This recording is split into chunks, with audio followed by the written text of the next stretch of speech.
অতি দুৰ্ভাগ্যজনক কথা, চূড়ান্ত অপমান কৰিছে বুলি মই ভাবো উজনি অসমক, শিৱসাগৰ আৰু তিনিচুকীয়া জিলাক।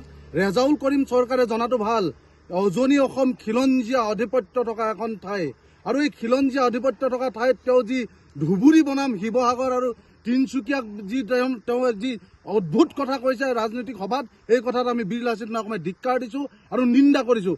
ৰেজাউল কৰিম চৰকাৰক এটা কথা আমি বীৰ লাচিত সেনা অসমে সকীয়াই দিব বিচাৰিছোঁ, এইখন মিনি বাংলাদেশ হ'বলৈ আমি তিনিচুকীয়া শিৱসাগৰ আৰু উজনি অসমক আপোনাক নিদিওঁ।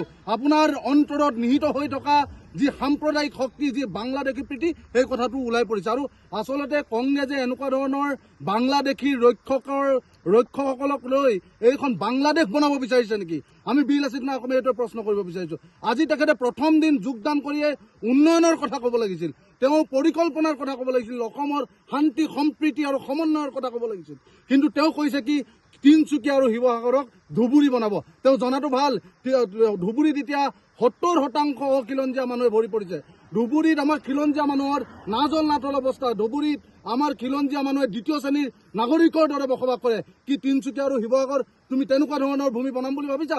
আমি বীৰ লাচিত সেনা অসমে কেতিয়াও এইটো হ'বলৈ নিদিওঁ আৰু ৰেজাউল কৰিম চৰকাৰক সকীয়াই দিব বিচাৰিছোঁ। তুমি যদি তেনেকুৱা চিন্তা চৰ্চালৈ উজনিলৈ আহা, তোমাক কিন্তু ঠেং ভাঙি দিয়া হ'ব।